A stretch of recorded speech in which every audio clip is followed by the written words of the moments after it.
अग्नेनाय सुपथाराय अस्मान् विश्वानि देववायुनानि विद्वान् यूयोऽध्यस्मज्जुहुराणमेनो भूयिष्ठान्ते नाम उक्तिं विधेम।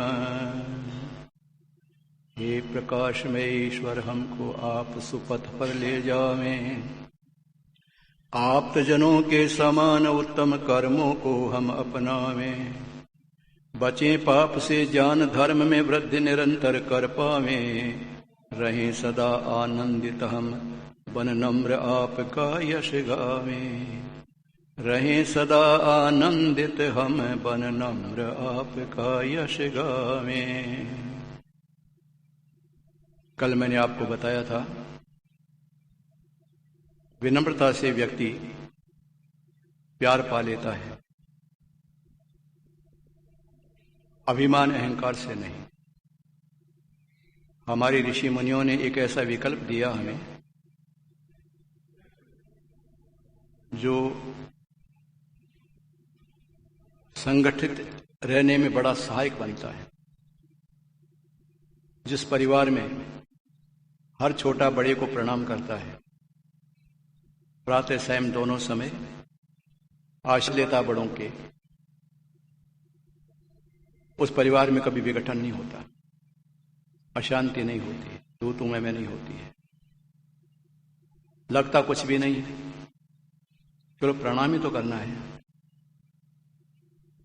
आज जो हम कभी कभी सुनते रहते हैं, देखते रहते हैं, सास बहू के नहीं बनती है, पिता पुत्र के नहीं बनती है, भाई भाई के नहीं बनती, देवरानी जेठानी के नहीं बनती है। कई कारण हो सकते हैं उसके। विचार में मतभेद होता है, स्वभाव अलग अलग होता है, संस्कार अलग अलग होते हैं, किंतु एक अगर ये अपना लिया जाए, अभिवादन वाला प्रकार, व्रत ले इस बात का कि बड़ों का आशीर्वाद मुझे लेना है, तो सब समस्याओं का समाधान हो सकता है। अगर गृहस्थ में सुख नहीं तो कहीं भी सुख नहीं है।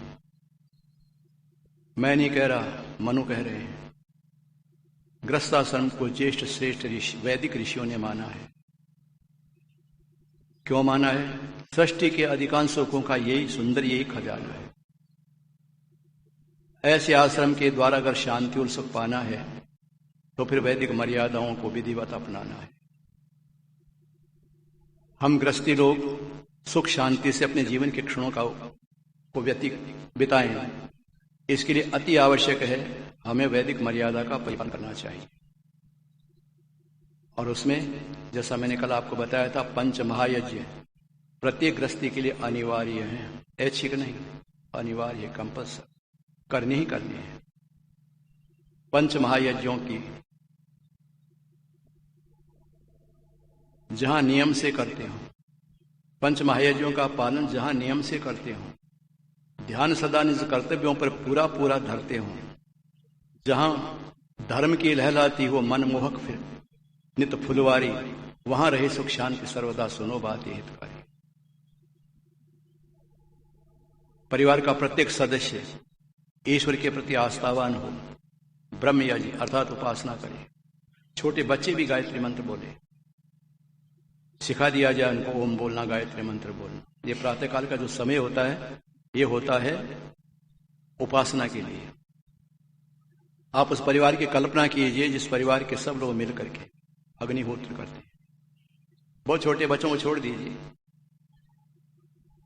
किंतु जो बच्चे अपने पांव पर खड़े होते, खेलते हैं, खुद अपने हाथ से भोजन कर लेते हैं, ऐसे बच्चे जो कुछ समझने लग रहे हैं, उनको पास बिठा करके आहुति दिलवाना चाहिए, संस्कार बनता उनका।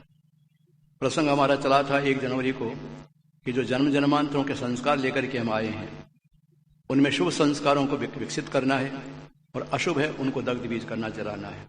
उसके लिए एक ये प्रकार है।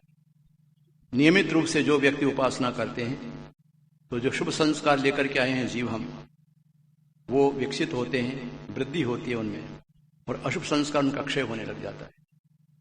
अनिवार्य है। और ब्रह्मयज्ञ के 2 रूप होते हैं, एक है ईश्वर उपासना, दूसरा है स्वाध्याय। वेद प्रतिपादित मान्यताओं से संबंधित ग्रंथों को हम पढ़ें तो हमें जानकारी मिले, या फिर सत्संग में जाएं, सत्पुरुषों का सानिध्य प्राप्त करें, जानकारियां मिले हमें, क्योंकि हम निमित्त ज्ञान वाले प्राणी हैं। जैसा निमित्त होता वैसा ही हमारा जीवन होता है। पशु पक्षी कीट पतंग आदि जितने प्राणी हैं वो स्वाभाविक ज्ञान पर जीते हैं। उनके जीवन यापन के लिए जितनी जानकारी उन्हें चाहिए उतनी भगवान ने दे दी उनको। अब आवश्यकता नहीं उनको जानकारी की, कि तो हम निमित्त वाले प्राणी हैं। निमित्त अच्छा होना चाहिए। तो हम परिवार के अंदर जब रहते हैं तो परंपरा से चला आ रहा है। हमारे दादाजी को हमने देखा, पिताजी को देखा, अग्निहोत्र करते हैं, संध्योपासना करते हैं, तो संस्कार बन गया हमारा, हम भी करने लग गए। देखो, जब नए फसल में बाजार में फल आए, आप धनीमानी बैठे हुए हैं, आपको सब मालूम इस बात का। कोई भी चीज बाजार में नहीं आई, अकेले खाओगे, बच्चों को देकर खाओगे। जब लाओगे आप चीज घर में तो बांट करके खाओगे, बच्चों को दोगे नहीं दोगे? तो आप फल तो बच्चों को देना चाहते हैं, किंतु जो परंपरा हमारी चली आ रही उपासना वाली, उसमें जोड़ना नहीं चाहते बच्चों। ये कहां का न्याय है? उसके साथ जोड़ना चाहिए। जब आप संध्या उपासना करें तो बच्चा क्यों न करे संध्या उपासना? पत्नी क्यों न करे? पुत्री क्यों न करे? पुत्र क्यों न करे? पिता क्यों न करे? सब मिल करके करें सारे। जब बांट करके हम फल खाते हैं, और भी कोई ऐसी चीज होती है जिसमें सबका अधिकार होता है, सबको भाग मिलना चाहिए, हम चाहते हैं, बल्कि यहां तक कि औरों को ज्यादा खिलाना चाहते हैं प्रेम के कारण से। हमें अच्छा लगता है उस समय। तो और व्यक्ति यदि वैदिक धर्मानुयायी बने, परिवार के सदस्य बने, तो कितना अच्छा है, कि हम ध्यान नहीं देते, बस ये कह करके रुक जाते हैं कि साहब मानते नहीं हमारी बात को। कल मैंने रामेश्वर पार्क के सत्संग में बताया था, क्यों नहीं मानते हमारी बात को? कारण पता लगाओ। कारण के बिना कार्य नहीं होता है। कारण का पता लग जाएगा, उस कारण को दूर करोगे तो कारण के अभाव से कार्य का अभाव हो जाएगा। वो आपकी बात मानने लग जाएंगे। हम कोशिश नहीं करते हैं, मुंह फुला करके बैठ जाते हैं, रूठ जाते हैं, बात करना बंद कर देते हैं। ये कोई तरीका है? कोई व्यक्ति यदि हमारी बात को नहीं मानता और हम बोलना बंद कर दें, कोई तरीका है क्या? ये तो बिल्कुल गलती है। बल्कि जो हमसे नहीं बोले उसे जान करके बोलना चाहिए। हमको नहीं चाहते उसे हमको चाहना चाहिए। और एक और बताता हूं नीति की बात। आपकी बात कोई नहीं माने, आपके प्रति मनमुटाव कोई व्यक्ति रखता हो, आपको शत्रु समझता हो, आप उसकी प्रशंसा करना शुरू कर दीजिए।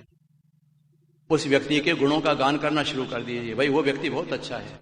क्योंकि ये जो आवाज होती है ना, शब्द जो होते हैं ना, ये नित्य होते हैं, उनके कानों तक पहुंचेंगे पहुंचे। दीवारों के कान होते हैं, आपने सुना होगा कभी, साहित्यिक भाषा में कहते हैं। कोई न कोई व्यक्ति जरूर करे तुम्हारे बारे में तो ऐसा बोल रहा था, तुम्हारे बारे में बोल रहा था, बहुत अच्छा बता रहा था तुमको, प्रशंसा शुरू कर दो उसकी, आपका बन जाएगा। हमारी गलती ये होती है, हम निंदा करते हैं, बुराई करते हैं। आगे वाला दो और अपनी तरफ से लगा देता है। हम जितना बोलते हैं उतना नहीं रखता, आगे वाला अपनी तरफ से और लगा देता है, उसको भड़का देता है। तो पहले से ही अलग था और ज्यादा भड़क गया, अलग हो गया। ये गलती हमने करी। अरे मित्र की प्रशंसा सब करते हैं, शत्रु की प्रशंसा करना सीखो ना। मित्र की प्रशंसा करने में कौन सी बड़ी बात है? जो आपका शत्रु है, आपको नहीं चाहता, उसकी प्रशंसा करना सीखो आप। नीति बता रहा हूं आप लोगों को मैं। सास अगर कहने लग जाए मोहल्ले के अंदर मेरी बहू बहुत अच्छी है, जबकि नहीं है वो अच्छी, परेशान करती है, कहना शुरू कर दे बहुत अच्छी मेरी बहू है, भगवान की कृपा है कि मेरी अच्छी बहू मेरे, ये कान में जो उसके बाद जाएगी तो बहू मन में सोचे कि मेरी सास मेरी इतनी प्रशंसा कर रही है, उसमें परिवर्तन आएगा। और घर घर कहती फिर मेरी बहू बहुत खराब, मेरी बहुत खराब है, तो अब खा ले गर्म रोटी, अब देखी तो गर्म रोटी हो। गलती हमारी होती है। तो संध्या उपासना जिस घर में होती है, अग्निहोत्र होता है, उदार हृदय बनता है व्यक्ति का। संध्या उपासना करने से मन शुद्ध होता है। धियो यो न प्रचोदयात्, बुद्धि हमारी अच्छे कामों में लगती है। एक तरीका बताया है। पंचमहायज्ञ अनिवार्य है। अब आज के युग में अतिथि यज्ञ नहीं हो पाता, कभी अतिथि आते हैं कभी नहीं आते हैं, तो कोई बात नहीं है। ये जो आश्रित प्राणी हैं उनको दे सकते हैं। गाय है, कुत्ता है, अन्य कोई भीख मांगने वाला कोई विकलांग व्यक्ति आ गया, गरीब आ गया है, उसकी सहायता हम कर सकते हैं। बलि वैष्णव ये तो कर सकते हैं हम लोग, कोई परेशानी नहीं।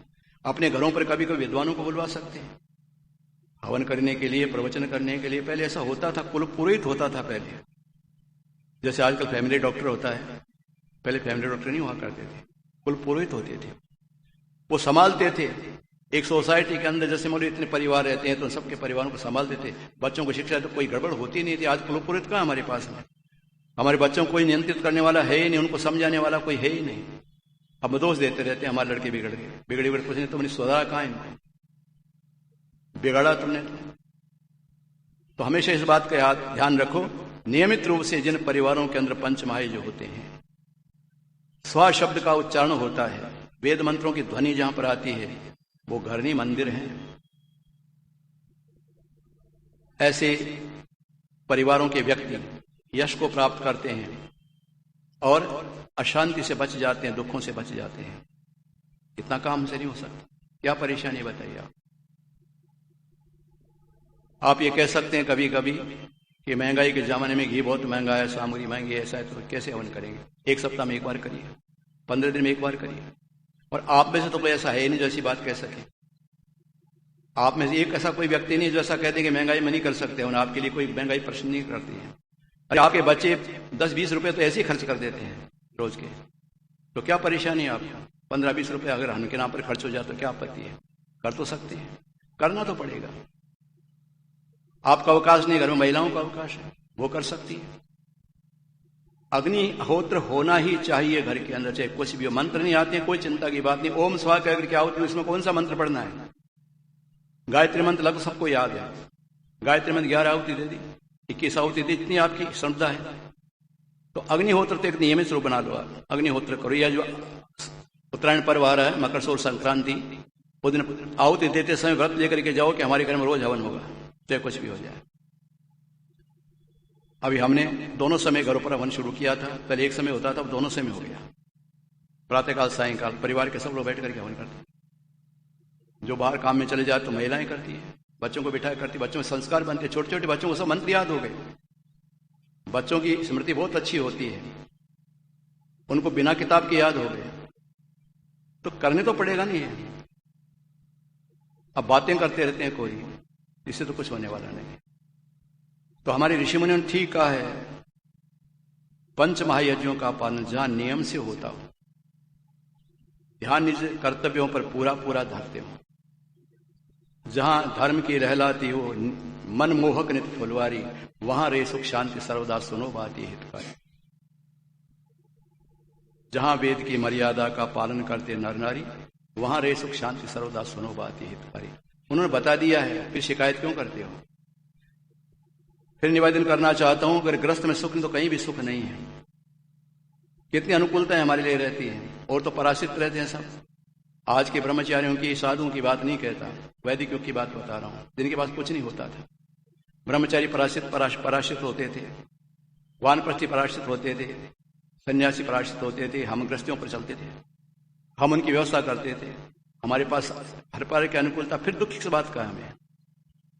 और बहुत लोग व्यवहार के कारण दुखी हैं। पास पैसा नहीं, इसके लिए दुख नहीं है, वो पैसा बहुत है, कारोबार भी अच्छा चल रहा है, ठीक है, किंतु व्यवहार खराब होने से परिवार में आपस में एक दूसरे दुखी है। नींद अच्छी चीज नहीं आती तो क्यों? क्योंकि जो हमारी परंपरा रही है उसको हम भूल गए। शुरू कर दो इसे। प्रातःकाल के समय अपने अपने स्थान पर बैठ करके अपने अनुकूलता के अनुसार उपासना करें और अग्निहोत्र मिलकर के सब करें। क्या परेशानी से? जहां पिता माता के आज्ञाकारी होते हैं संतान, जहां पिता माता के अनुकूल अनुव्रती होते हैं संतान, जहां भूलकर भी कोई नहीं करती किसी का अपमान। ये बात का पूरा ध्यान रखना, पिता भी पुत्र का कभी अपमान न करे। ये अपमान जहर होता है।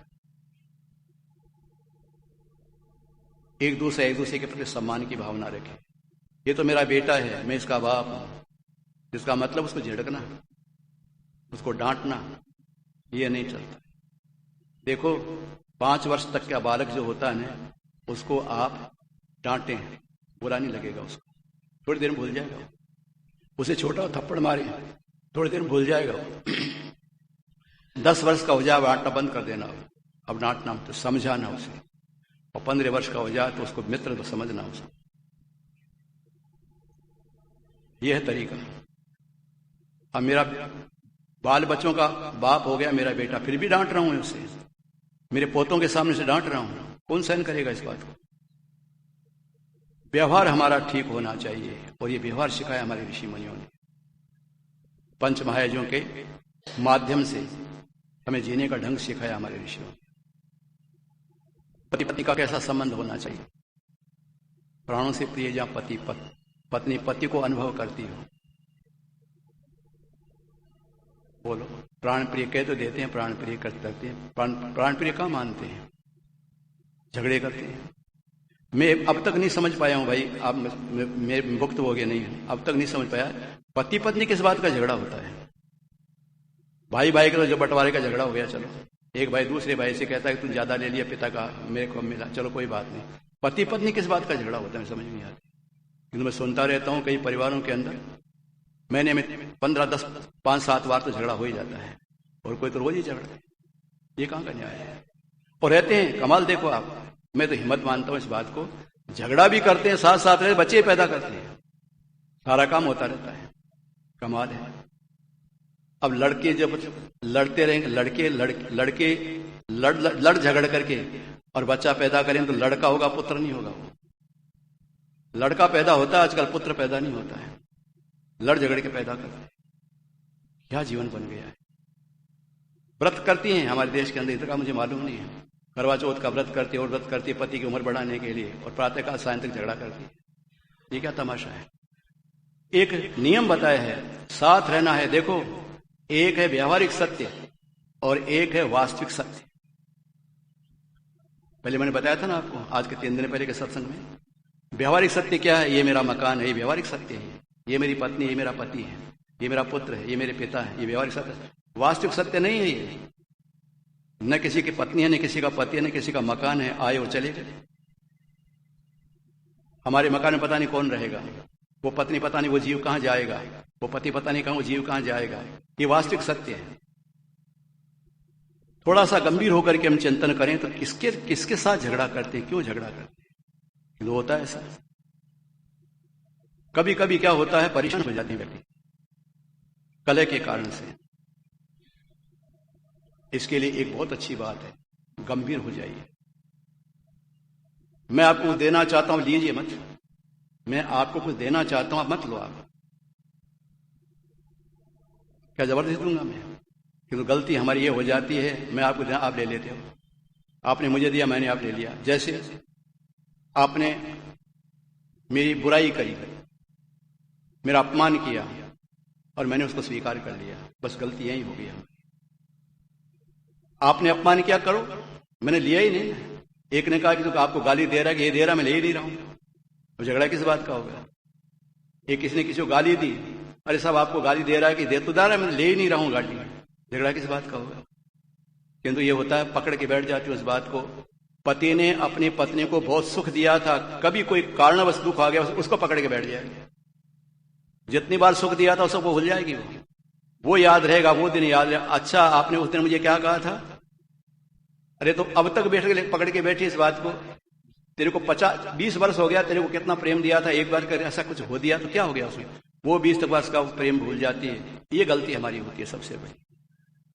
और कोई तो अभ्यास बन जाता है उनका, फिर उनको लगती नहीं है, झगड़ा करते उनको लगती नहीं है, वो बन जाते, उनका अभ्यास बन जाता है।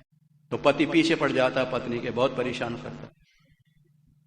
अब पत्नी कहती है हाथ जोड़ कर, कभी तो प्रेम से बोला करो। डांटता उसको, चुप रहे, क्या प्रेम से बोले, तो प्रेम के लायक है, डांटती रहती। तो जब कभी कभी राजी होते ना पति पत्नी, लड़ने वाले भी राजी होते हैं कभी कभी, तो पति ने कहा एक आज दुर्घटना घट गई है। पत्नी से कहा, क्या हुआ? कि हमारी शादी जिसने करवाई थी उस पंडित का एक्सीडेंट हो गया है, बेचारा अस्पताल में पड़ा है। पत्नी ने कहा ये तो होना ही था, इस पाप का फल तो मिलना ही था। क्यों? आपके साथ मेरी शादी करा करके नरक में डाल दिया, मुझे तो होना ही होना था। ये आज हमारे जीवन ऐसा बीत रहा है, आज हमारा जीवन ऐसा चल रहा है, वैमनस्य बढ़ रहा है। अब मन के अंदर पता नहीं क्या क्या होता रहता है उसका। इसी प्रकार से पत्नी ने कहा एक बार अपने पति से, अजी मैंने सुना है कि स्वर्ग के अंदर पति पत्नी साथ नहीं रहते हैं। तो पति ने कहा इसीलिए स्वर्ग है वो, अगर साथ साथ रहे तो घर नरक बना रखा है, तुम घर नरक बन जाएगा। ये दृष्टांत जो दिए जाते हैं समझाने के दिए जाते हैं, किसके लिए लड़ते हो समझ में नहीं आता। बहुत बुरी हालत है। क्यों? जो कर्म दिया था हमारे ऋषि मुनि ने उसको भूल गए हम, इसलिए गड़बड़ हो रही है। नियमित रूप से आप करना शुरू कर दीजिए, कोई लड़ाई झगड़ा नहीं और गंभीर बन करके रहिए। प्रेमचंद मुंशी का नाम तो आपने सुना होगा, बड़े उपन्यासकार हुए हैं, उनके उपन्यास मैंने पढ़े, आपको पढ़ना चाहिए, बहुत अच्छे उपन्यासकार थे वो, बड़े गंभीर थे। उस जमाने में तो ये टेलीफोन भी नहीं थे, टेलीग्राम हुआ करते थे, अब टेलीग्राम तो खत्म हो गया। तो एक सेठ ने जब उनके उपन्यास को पढ़ा तो लगा कि आदमी बहुत अच्छा है, इसका सहयोग करना चाहिए, विद्वान आदमी है। कुछ कुछ लोग होते हैं दानी प्रवृत्ति के व्यक्ति होते हैं, विद्वानों का सम्मान करते हैं। तो घर पहुंच गए उनके, पूछते पूछते उनके गांव पहुंच गए, लोगों को पता लगा प्रेमचंद मुंशी कहाँ रहता, बता दिए सामने के मकान में रहते। तो उनकी पत्नी झगड़ा कर रही थी। उनकी पत्नी का स्वभाव कर्कश था, कर्कशा थी, वो बहुत कठोर बोलती थी, बहुत बिगड़ती थी। एक होती है सूरजमुखी, एक होती है ज्वालामुखी।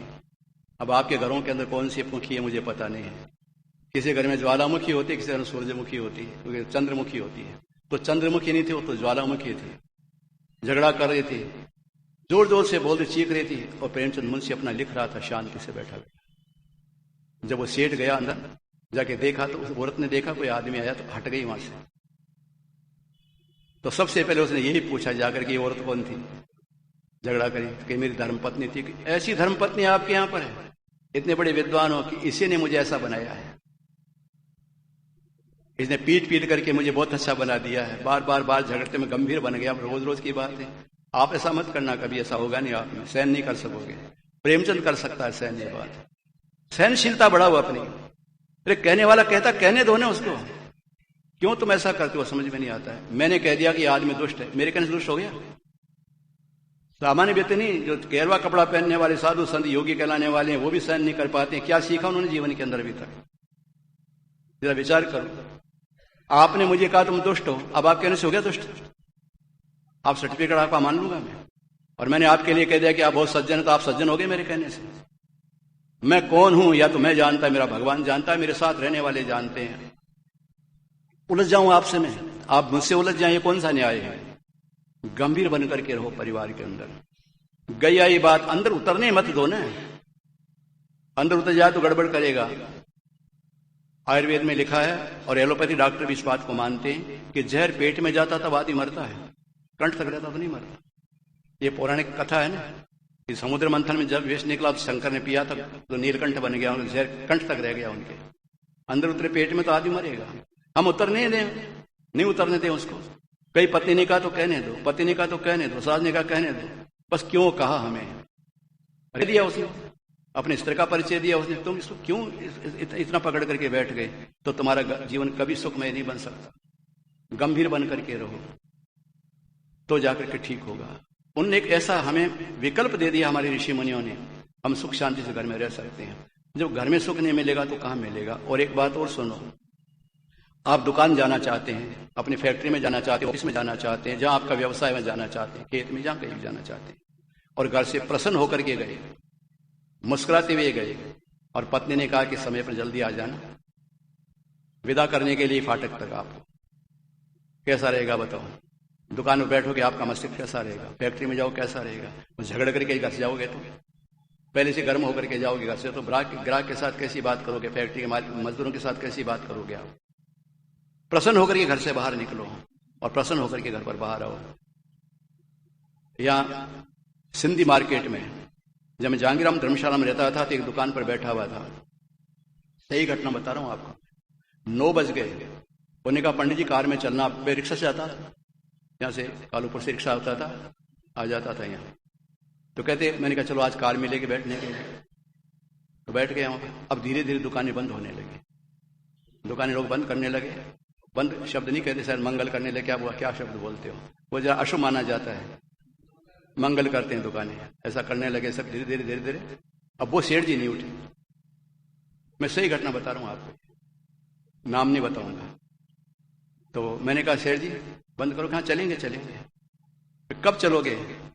सारी दुकानें तो मंगल हो गई सारी के सारी। तो सेठ ने कहा कि क्या करेंगे वहां जा करके, जितना जल्दी जाएंगे उतना ही ज्यादा सुनना पड़ेगा। ये शब्द कहता हूं मैं आपको।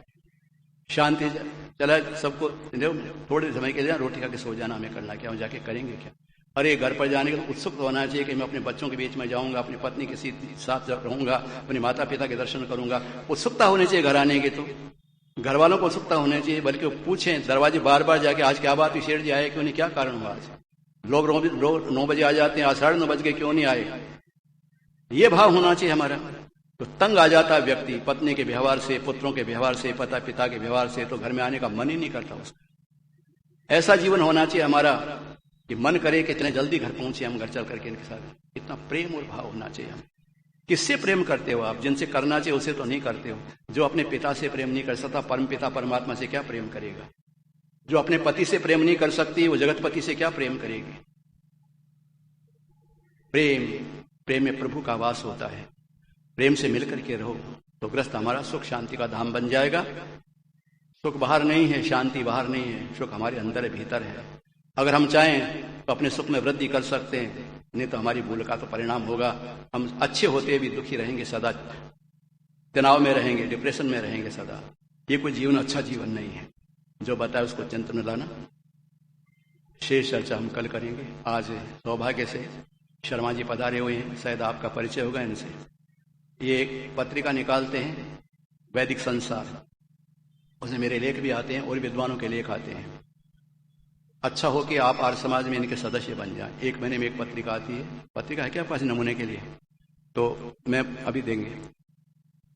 ये इनके भारत में कई जगह जाती है और ये कर्मठ व्यक्ति हैं। ये समाज की ठीक है, बहुत अच्छा है। अभी ये पत्रिका देके जा रहे हैं। इसके अगर आपके आर्य समाज में कोई पत्रिका आती ही नहीं है, इससे आपको देश विदेश के समाचार मिलेंगे, आर्यजनों के समाचार मिलेंगे। इससे आप पढ़ना और एक इसके ग्राहक बन जाओ तो ज्यादा अच्छा होगा। बल्कि व्यक्तिगत ग्राहक बनो तो और ज्यादा अच्छा होगा। अगर बच्चे पढ़ेंगे नहीं तो आर्य समाज में तो मंगाओ एक पत्रिका कम से कम। हर महीने एक पत्रिका आ जाए तो आप पढ़कर देखो, इससे अच्छे अच्छे लेख आते हैं। मेरे इसमें हर पेपर मेरा लेख आता है, वो भी आप पढ़ेंगे, आपको लाभ होगा। हमने ये सात्विक जीवन वाले मिशनरी भावना से काम करते हैं। दिन रात 24 घंटे इसी काम में लगे रहते हैं। तो बहुत बड़ा काम इन्होंने किया है, काफी भारतवर्ष के अंदर इनका नाम है। तो हम इनको उत्साहित करें। अभी महेंद्र भाई के यहाँ जा रहे हैं, वो उनको आर्थिक सहयोग करेंगे। तो ऐसे व्यक्तियों को हमें सहयोग करना चाहिए, जिससे कि वैदिक मान्यताओं का विस्तार ज्यादा हो सके। तो हम आदरणीय शर्मा जी का धन्यवाद करते हैं, आप पधारे यहाँ पर। हम भगवान से प्रार्थना करते हैं जिस कार्य को आपने हाथ में लिया है निरंतर बढ़ता रहे, ऋषि का कार्य होता रहे। आप लोग शर्मा जी संबंधित बातचीत करके और अपना एड्रेस बता करके और इनके ग्राहक बन जाए पत्रिका के, तो ज्यादा अच्छा होगा, लाभ होगा आप लोगों को कई प्रकार का। ये विश्वास दिलाते हुए आज के प्रवचन को विराम देता हूँ। ओम शांति। ओम द्यौः शान्तिरन्तरिक्षं शान्तिः पृथिवी शान्तिरापः शान्तिरोषधयः शान्तिः वनस्पतयः शान्तिर्विश्वे देवाः शान्तिर्ब्रह्म शान्तिः सर्वं शान्तिः शान्तिरेव शान्तिः मा शान्तिरेधि। ॐ शान्तिः शान्तिः शान्तिः। सभी बहन भाइयों को सादर नमस्ते।